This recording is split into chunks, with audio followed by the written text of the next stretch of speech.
राजनीति विज्ञान का विषय विशेषज्ञ सरस्वती ग्रुप ऑफ कॉलेजेस के इस ऑनलाइन प्लेटफॉर्म पर आप सभी का स्वागत करता हूं।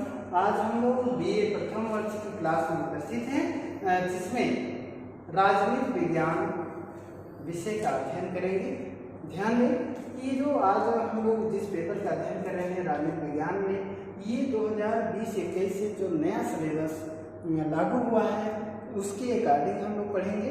यानी जो राजनीति विज्ञान का सेकेंड पेपर है यानी बीए प्रथम वर्ष का, उसका जो शीर्षक है आप देखेंगे तो पहले के जो शीर्षक है उससे ये चेंज है। यानी इसका शीर्षक भारत सरकार और राजनीति है। यानी ये नया सिलेबस है जो 2020-21 से लागू है। अब देखिए कि ये जो द्वितीय प्रश्न पत्र है राजनीति विज्ञान का, उसमें हम लोग चौथा वीडियो में चर्चा करेंगे और ये देखेंगे कि भारत में जो संवैधानिक विकास है यानी जो प्रथम चैप्टर है इस पेपर का, वो है भारत में संवैधानिक विकास। उस संवैधानिक विकास के अंतर्गत हम लोग चौथे संवैधानिक विकास यानी 1909 का मार्ले-मिंटो सुधार पर चर्चा करेंगे और इसमें देखेंगे कि जो मार्ले-मिंटो सुधार है यानी 1909 का जो अधिनियम है उसको अध्ययन करने के पीछे उद्देश्य क्या है होगा। उद्देश्य यह है कि 1909 के अधिनियम के बारे में जानकारी प्राप्त करना और दूसरी चीज भारत में सांप्रदायिक प्रतिनिधित्व की शुरुआत से परिचित होना। ये दो बड़े महत्वपूर्ण विषय है। एक विषय तो हमारा पहले से चल रहा है, तो पिछले वीडियो में भी हमने चर्चा किया था लगातार उसी तरह के संवैधानिक विकास का आशय यहाँ ये है कि जो ब्रिटिश कालीन भारत में शासन व्यवस्था थी उसमें जो शासन स्थापित करने के लिए जो समय समय पर संचालित करने के लिए जो ब्रिटिश संसद जो कानून बनाती थी, उन कानूनों में आवश्यकता अनुसार समय समय पर सुधार किए जाते थे। इसलिए सभी अधिनियमों को हम संवैधानिक विकास या सुधार के नाम से जानते हैं। लेकिन इस 1909 का जो सुधार है इसमें सबसे बड़ी बात यह है कि पहली बार भारत में जो अंग्रेजों की यानी ब्रिटिशर्स की जो डिवाइड एंड रूल की जो पॉलिसी थी, जो पहले से वो विकसित करते आ रहे थे, उसको उन्होंने संस्थागत रूप दिया। संस्थागत रूप देने का मतलब कि उसे कानूनी रूप प्रदान कर दिया। यहाँ से एक्चुअल में जो डिवाइड एंड रूल की पॉलिसी है, फूट डालो और राज करो की जो नीति है, वो अपने चरम की ओर बढ़ना शुरू हो जाती है और एक संस्थागत उसका विकास होता है। अब यहाँ पे हमने देखा कि जैसे मैंने बताया कि जो 1909 का अधिनियम है इसको मार्ले-मिंटो रिफॉर्म कहते हैं। तो थोड़ा सा यहाँ आपको स्पष्ट करना चाहते हैं कि जो भारत मैंने जो मार्ले-मिंटो यहाँ दो शब्द आया है, तो दो शब्द में एक मार्ले जो शब्द आता है यहाँ पे मार्ले, ये भारत सचिव है। ध्यान देंगे ये कौन है? भारत सचिव। तो अगर भारत सचिव है सचिव और दूसरा मिंटो शब्द आया है, तो ये जो मिंटो है ये कौन है? आखिर में जो 1909 का अधिनियम है इसको हम मार्ले-मिंटो के नाम से ही क्यों जानते हैं? तो यहाँ पे ध्यान दें कि जो मार्ले हैं वो भारत सचिव हैं और जो मिंटो हैं वायसराय ऑफ इंडिया यानी गवर्नर जनरल ऑफ इंडिया है। और इन दोनों लोगों के सहमत से विचारों से जो भारत में सुधार लागू करने थे, जो चीज़ें परिवर्तित करनी थी, जो नई चीज़ें लागू करनी थी, उसके संदर्भ में जो ब्रिटिश संसद को जो सुझाव दिया गया था, जो रिपोर्ट प्रेषित किया गया था, उसी के आधार पर यह अधिनियम पारित हुआ था 1909 का। इसीलिए हम लोग इस अधिनियम को मार्ले-मिंटो रिफॉर्म के नाम से जानते हैं। अब क्यों जानते हैं कि हमने बताया क्योंकि इसमें भारत सचिव मार्ले और governor general of India Minto की सहमति का ये पैदा होता है। आगे भी एक एक्ट है 1919 का एक्ट, उसमें भी देखेंगे कि वो भी गवर्नर जनरल ऑफ इंडिया और तत्कालीन जो उस समय भारत सचिव हैं उनके नाम से जाना जाएगा। तो यहाँ पे ये अक्सर करके पूछा भी जाता है कि 1909 के अधिनियम को क्या कहते हैं? तो मार्ले-मिंटो रिफॉर्म कहते हैं। तो इसमें ये भी पूछ लिया जाता है कि मार्ले कौन है? तो मार्ले भारत सचिव हैं और जो यहाँ पे मिंटो हैं ये गवर्नर जनरल ऑफ इंडिया। अब हम लोग थोड़ा सा ये देखते हैं कि जो भी रिफॉर्म आया उस रिफॉर्म की आवश्यकता क्या थी। क्योंकि बिना आवश्यकता जो भी आवश्यकता थी तत्कालीन समय की, उसी का परिणाम था ये 1909 का अधिनियम। तो इसमें हम लोग जो देख रहे हैं कि इससे पहले एक अधिनियम आया था जो 1892 में।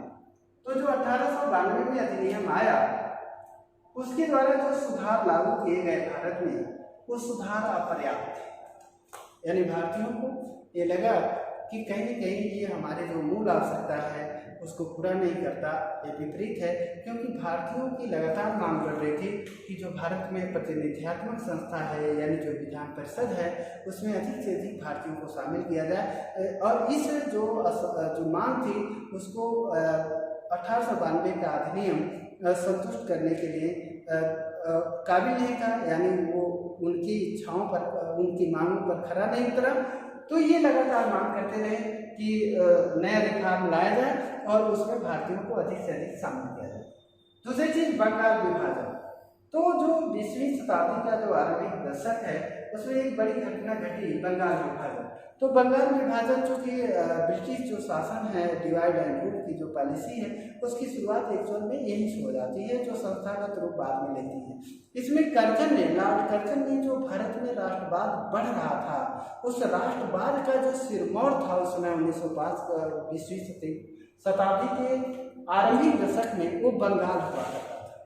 यानी जो पूरे भारत में जो राष्ट्रवाद पनप रहा था, उसका सिरमौर बंगाल माना जाता था। तो कर्जन ने सोचा कि बंगाल को हम दो हिस्सों में, अधिकांश जो मुस्लिम हैं उनको हिंदुओं से अलग कर दिया जाए, यानी बंगाल का विभाजन पूर्वी बंगाल और शेष बंगाल में कर दिया जाए। तो शेष बंगाल में हिंदुओं की जनसंख्या रहेगी और पूर्वी बंगाल में अधिकांश जो जनसंख्या है मुस्लिमों की रहेगी। तो जब इस आधार पर उसने सोचा कि अगर जनसंख्या का बंटवारा कर दें, क्योंकि वो बड़ी जनसंख्या थी, संयुक्त बंगाल की 8 करोड़ के आसपास जनसंख्या थी, तो उसने सोचा कि ये बड़ा जनसंख्या है, अब ये कहीं भी जो बंगाली हैं आंदोलन खड़ा कर देते हैं और पूरे देश का इसी जनसंख्या के आधार पर नेतृत्व करते हैं, तो क्यों नहीं जनसंख्या को बांट दिया जाए तो जो बंगाल के नेता हैं इनकी शक्तियाँ भी कम हो जाएंगी। इसी परिप्रेक्ष्य में उसने 1905 में बंगाल विभाजन किया, जिससे स्वदेशी मूवमेंट चला, यानी इसको रद्द कराने के लिए बंगाल विभाजन को एक बड़ा मूवमेंट चला, स्वदेशी आंदोलन चला। और इसी स्वदेशी आंदोलन की एक धारा उत्पन्न हुई कि भारत में क्रांतिकारी मूवमेंट की भी बंगाल में शुरुआत हुई। यानी ये क्रांतिकारी मूवमेंट बाद में हम लोगों का विषय नहीं है, लेकिन इसकी शुरुआत होती है महाराष्ट्र से, लेकिन ये बंगाल में ही ज़्यादा फैलता है 1905 के बाद। तो 1905 में जो बंगाल विभाजन हुआ, इसको रद्द कराने के लिए जो कांग्रेस है इसमें भी मतभेद उत्पन्न हो गया। कांग्रेस के अधिकांश जो अतिवादी लोग थे, यानी उग्रवादी लोग थे, लाल बाल, ये लोग चाहते थे पूरे भारत में बंगाल विभाजन के विरुद्ध कांग्रेस एक मूवमेंट चलाए। और वही उदारवादी भी लोग थे जो गोपाल के गोखले के नेतृत्व में, वो लोग चाहते थे कि बंगाल में ही सिर्फ इसका विरोध किया जाए, क्योंकि शेष भारत से इसका कोई संबंध नहीं। इसी विचारों को लेकर के हम देखेंगे कि 1907 में जो कांग्रेस है सूरत में विभाजित हो जाती है, यानी उग्रवादी उससे अलग हो जाते हैं और उदारवादी बन जाते हैं। तो सरकार ने दो पॉलिसी यहाँ पे लाई, दो उद्देश्यों को ध्यान में रखकर लाई। एक तो जो कांग्रेस के उदारवादी हैं उनको संतुष्ट कर दिया जाए, और दूसरा जो भारतीय जनसंख्या का 1/4 भाग है मुस्लिम, उसको सरकार का समर्थक बनाया जाए। इसी को ध्यान में रख करके मार्गो रिफॉर्म 1909 में लाया गया था। तो इस तरह हमने देखा कि सरकार के सामने तमाम ऐसी परिस्थितियां थी 20वीं शताब्दी के आरंभिक दशक में, जिससे उसको प्रेरणा मिली कि 1909 का रिफॉर्म लाए और भारतीयों का जो असंतोष है उसको कम कर सके। अब हम देखें कि 1909 का जो अधिनियम है उसकी धाराएं क्या है। तो हमने बताया कि धाराएं में इसमें महत्वपूर्ण ये है कि केंद्रीय और प्रांतीय जो विधानमंडल है उसके आकार और शक्तियों में वृद्धि किया जाए, क्योंकि लगातार मांग किया जा रहा है भारतीयों के द्वारा। तो जो भी नया रिफॉर्म आएगा उसमें अधिक से अधिक भारतीय सदस्यों को, यानी गैर सरकारी सदस्यों को केंद्रीय विधानसभा में शामिल किया जाएगा, यानी उनकी संख्या को बढ़ाई जाएगी। और दूसरी उनके साथ साथ ये भी मांग थी कि हमको सिर्फ संख्या हमारी नहीं जरूरत है, जरूरत ये भी है कि संख्या के साथ साथ हमें शक्ति भी दी जाए कि जब हम प्रशासन को प्रभावित कर सकें, सरकार की नीतियों को प्रभावित कर सकें, जनता की इच्छाओं के अनुरूप सदन को प्रभावित कर सकें। तो यहाँ पे कुछ उनकी शक्तियों में भी वृद्धि कर दी गई। अब हम लोग देखते हैं कि जो केंद्रीय और प्रांतीय विधानमंडल है उसका विस्तार क्या है। तो पहले केंद्रीय विधानमंडल को देखते हैं कि जो केंद्रीय विधानमंडल है उसकी संरचना कैसी है। ध्यान दीजिएगा, बहुत महत्वपूर्ण है, ये तथ्यात्मक चीजें हैं और आपको अगर इस डायग्राम पर देखेंगे तो आप स्पष्ट हो जाएंगे और परीक्षाओं में भी ये चीजें अक्सर करके पूछी जाती हैं। अब देखिए, जो केंद्रीय विधानमंडल है तो थोड़ा सा स्पष्ट कर देते हैं आपको कि जो गवर्नर जनरल ऑफ इंडिया होता है, यहाँ पे governor general of India, general of India, ये क्या करता है कि इसकी एक काउंसिल होती है जिसे हम परिषद कहते हैं, परिषद। तो ये परिषद जो होती है, पिछले वीडियो में हमने चर्चा किया था, जो लोग नहीं समझ पाएंगे फिर दोबारा इसको देखेंगे कि गवर्नर जनरल और उसकी परिषद, ये परिषद क्या करती है कि इसमें जो पार्षद होते हैं, क्योंकि पूरे भारत का जो भारत में जो प्रशासन है उसका केंद्र बिंदु गवर्नर जनरल ऑफ इंडिया होता है, यानी सर्वोच्च बिंदु जो भारत में है, अंतिम अथॉरिटी है, वो गवर्नर जनरल ऑफ इंडिया है। अब वो अकेले तो प्रशासन चला नहीं सकता, तो उसको प्रशासन में सहायता देने के लिए उसकी एक परिषद बनाई गई थी, जिनकी सहायता से उनके सदस्य, जो परिषद में सदस्य थे, उनकी सहायता से भारत का प्रशासन वो चलाता था। तो जब ये काम करता था तो ये जो संयुक्त बॉडी है इसको हम कार्यकारी परिषद कहते हैं।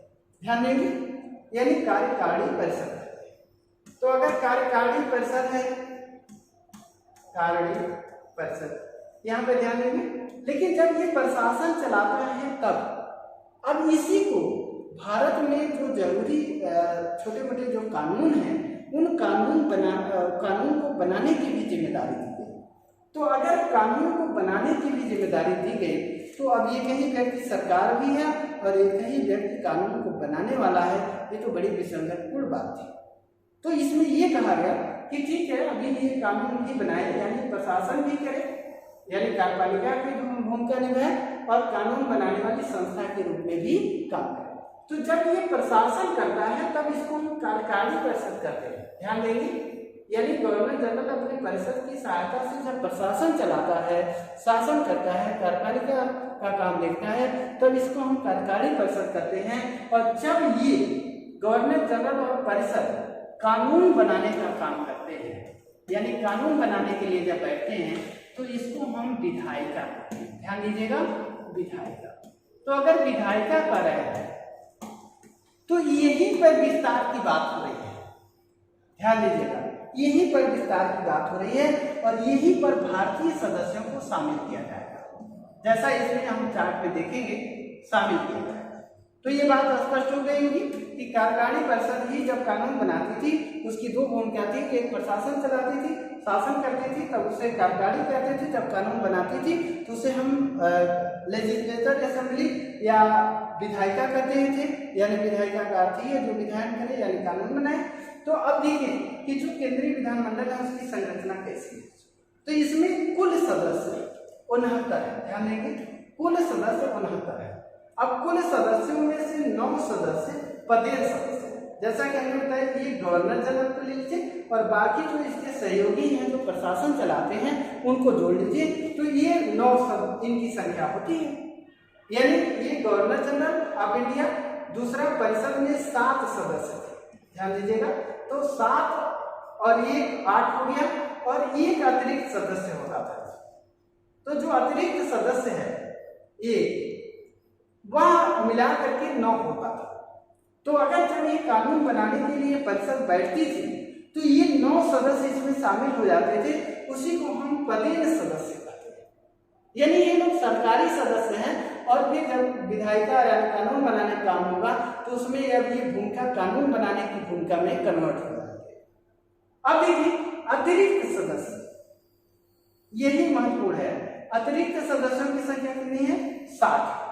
अब यही अतिरिक्त सदस्य ये हैं जो इनके साथ मिलकर के कानून बनाएंगे। यानी जब कार्यकारिणी की बात करेंगे तो उसमें 9 सदस्य आएंगे और एक 8 सदस्य और एक गवर्नर जनरल मिलकर के कार्यकारिणी का निर्माण करेंगे।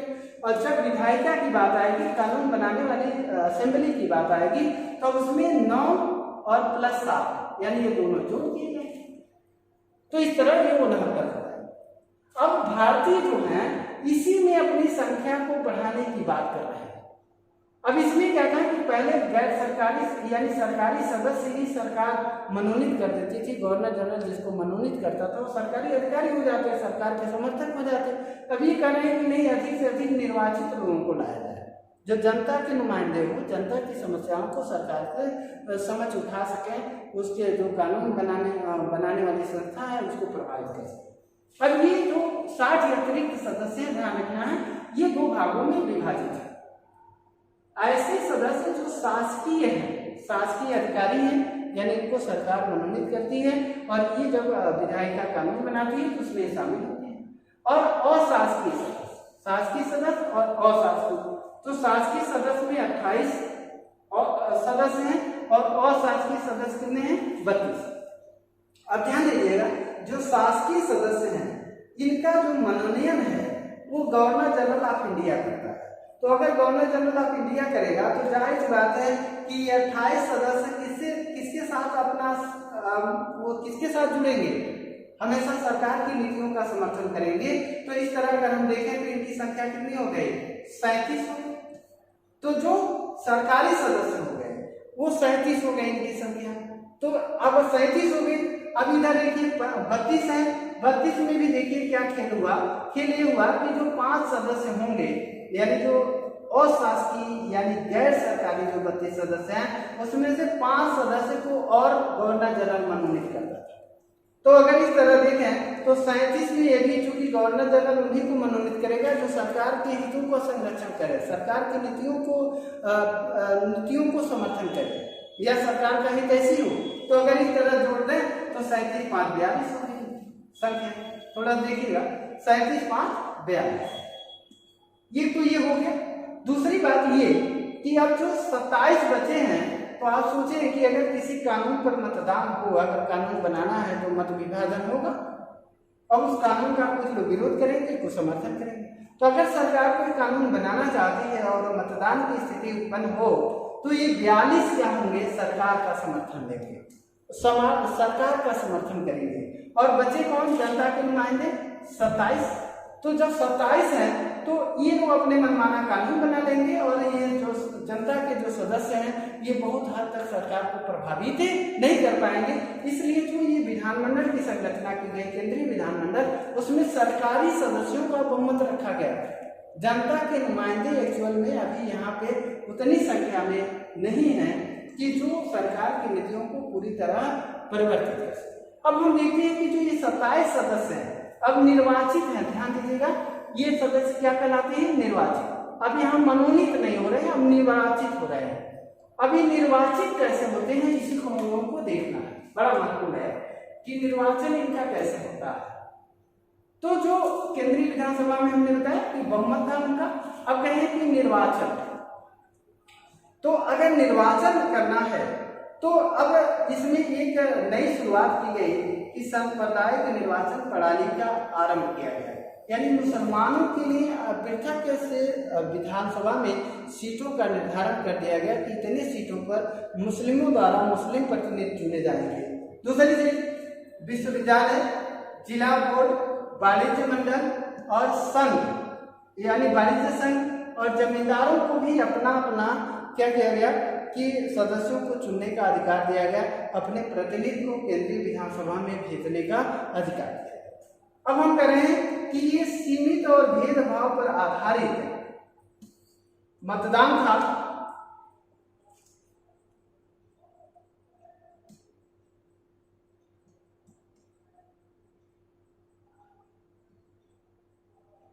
काट दीजिएगा वीडियो।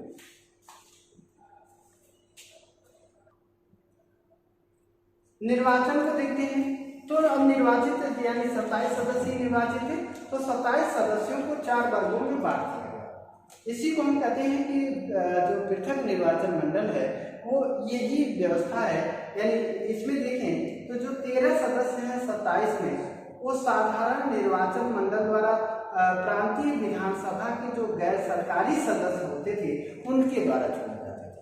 तो ये तरह यहाँ पे ये सदस्य जो हैं ये कॉमन सदस्य हैं और जो प्रांतीय विधानसभा के जो गैर सरकारी सदस्य थे उनके द्वारा चुने जाते थे। फिर 6 सदस्य हिंदू जमींदारों के द्वारा और 6 सदस्य देखें तो मुस्लिम पृथक निर्वाचन मंडल से चुने जाते थे और 2 सदस्य बम्बई और बंगाल का जो वाणिज्य मंडल है उसके द्वारा चुने जाते थे। तो अब यहाँ पे चुने जाते और निर्वाचन जो शब्द आया है तो देखिए एक तरह से मनोनीत ही है, अप्रत्यक्ष है, क्योंकि यहाँ पर सार्वभौमिक मताधिकार नहीं दिया गया है, सीमित लोगों को मत देने का अधिकार दिया गया है। इसीलिए एक्चुअल में मतदान और निर्वाचन की भले ही यहाँ बात की जाए लेकिन एक तरह से अप्रत्यक्ष ही निर्वाचन इसको माना चाहिए।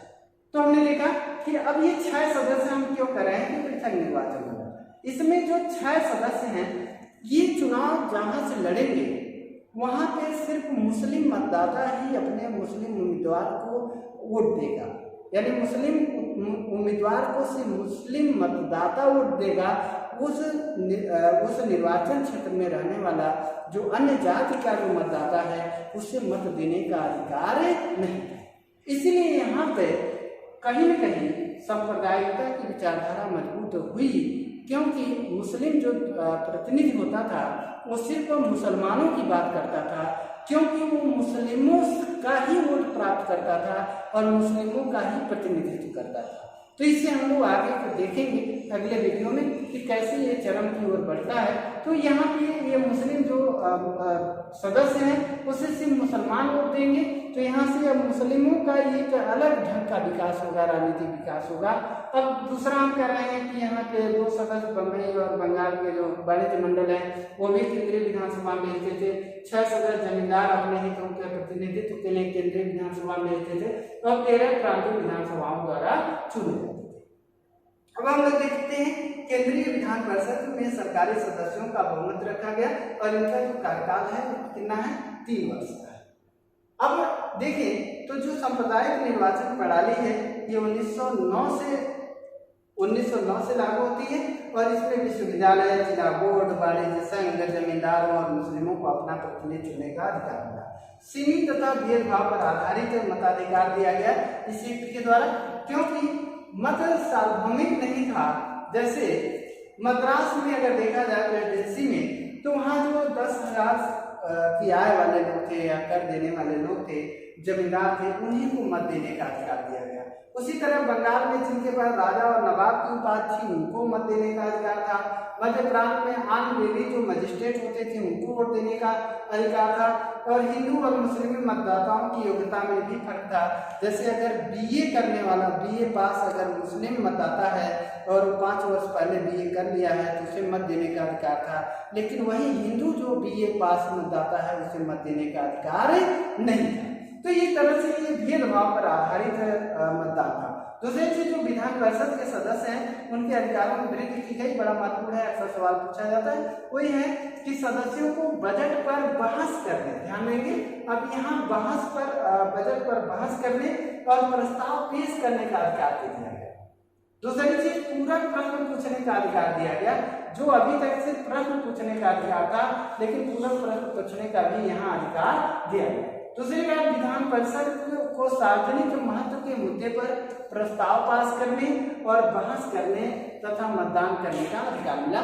तो यहाँ पर काफी हद तक भारतीय सदस्यों को कुछ शक्तियां दी गई, जिससे वो विधानसभा के जो कानून बनाने की शक्ति या वित्तीय जो अधिकार थे उस पर कहीं कहीं प्रभाव डालते थे, लेकिन इतना प्रभाव नहीं डालते थे कि वो सरकार की पूरी नीतियों को पलट सकें या जनोन्मुखी बना सकें। अब हम देखे हैं आगे कि जो लेकिन परिषद का प्रधान ये कह रहा है कि जो अधिकार मिला था भारतीयों को वो परिषद के जो अध्यक्ष होता था उस पर निर्भर करता था कि वो कितना इनको देता है, यानी सरकारी प्रस्ताव को कितना ये लोग प्रभावित कर सकते हैं या नया प्रस्ताव ला सकते हैं। दूसरी चीज, कार्यकारिणी परिषद के आकार में वृद्धि की गई, यानी गवर्नर जनरल और उसकी परिषद को ब्रिटिश संसद की अनुमति से प्रांतों के लिए नए कार्यकारिणी, जहाँ कार्यकारिणी नहीं है उनके निर्माण का अधिकार दिया गया। बंगाल में बंगाल की जो विधानसभा है उसमें 52 सदस्यों का प्रावधान किया गया। बम्बई संयुक्त प्रांत की कार्यकारिणी के लिए 47 सदस्यों की संख्या निश्चित कर दी गई। पूर्वी बंगाल और असम में 41 सदस्य निश्चित किए गए और उसी तरह बर्मा की जो विधायिका है, जो प्रांतीय विधायिका है, उसमें 16 सदस्यों का प्रावधान किया गया। अब हम लोग देखें कि जो कार्यकारिणी है, जो केंद्र सरकार की जो कार्यकारिणी है या जो प्रांतीय जो कार्यकारिणी है विधायिका से अतिरिक्त है, उसमें भी कुछ परिवर्तन किए गए। जैसे बंगाल, मद्रास, बम्बई की कार्यकारिणी में सदस्यों की संख्या 4 निश्चित कर दी गई। गवर्नर जनरल की कार्यकारिणी परिषद में प्रथम भारतीय सदस्य, ध्यान देंगे यहाँ पे अक्सर करके पूछा भी जाता है कि प्रथम गवर्नर जनरल की जो कार्यकारिणी है उसमें प्रथम भारतीय सदस्य के रूप में नियुक्ति लॉर्ड सत्येंद्र प्रसन्न सिन्हा की हुई थी, यानी जिसको हम लॉर्ड सत्येंद्र सिंह भी कह सकते हैं, इनकी नियुक्ति हुई थी, पहले भारतीय हैं। दूसरी चीज, प्रांतीय जो विधान परिषद है इसमें गैर सरकारी सदस्यों का बहुमत रखा गया और इसमें, लेकिन ये जो सदस्यों का बहुमत है गैर सरकारी, वो निर्वाचित सदस्यों का बहुमत नहीं था। अब विधानसभाओं के आकार में वृद्धि की गई, तो जैसा कि हम लोगों ने देखा था, बंगाल, मद्रास, बम्बई और कलकत्ता। तो इस तरह हम लोग देखें तो जो 1909 का अधिनियम है काफी हद तक भारत में जो विधायिका है उसकी संरचना को इसने निर्मित कर दिया था। आगे 1919 के एक्ट में इसको और विस्तार दिया जाएगा, जहां केंद्रीय स्तर पे 2 विधानसभाओं का ही निर्माण कर दिया जाएगा, यानी 2 सदनों का निर्माण होगा, यानी उसके विकास की नींव यहीं से पड़ती है। Thank you. अगली वीडियो में अगली